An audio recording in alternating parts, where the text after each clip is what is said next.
Hi! Hello! నమస్తే. చక్కెర పొంగల్ చేసాం చూద్దామా?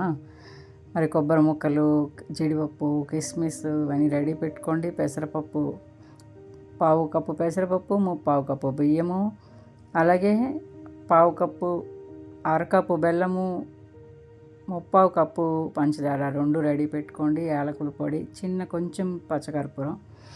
మరి ఈ కొబ్బరి ముక్కలు, జీడిపప్పు, కిస్మిస్ ఇవన్నీ ఒకదాని తర్వాత ఒకటి నేతిలో వేయించి తీసేసి, ఆ నెయ్యిలోనే పెసరపప్పు వేయించి, దాంట్లోనే కొంచెం మనం తీసి పెట్టుకున్న బియ్యం కూడా వేసి ఎర్రగా అవన్నీ వేయించిన తర్వాత, నాకు ఇక్కడ క్లిప్ మిస్ అయింది. ఆ బియ్యము, పెసరపప్పు వేగిన తర్వాత వాటిని 3 కప్పులు నీళ్లు పోసి 3 విజిల్స్ వచ్చే వరకు కుక్కర్ కట్టేసి, ఈ బెల్లము, పంచదార 2 కలిపి కొంచెం నీరు పోసి ఉండపాకం చేసి, ఈ పెసరపప్పు, బియ్యం ఉడికిన తర్వాత అందులో ఈ పాకం కూడా వేసేసి, కావలసినంత నెయ్యి వేసుకొని దాన్ని బాగా దగ్గర పడే వరకు చక్కగా కలుపుకుంటే ఎంతో చక్కటి రుచికరమైన ప్రసాదానికి నైవేద్యం రెడీ.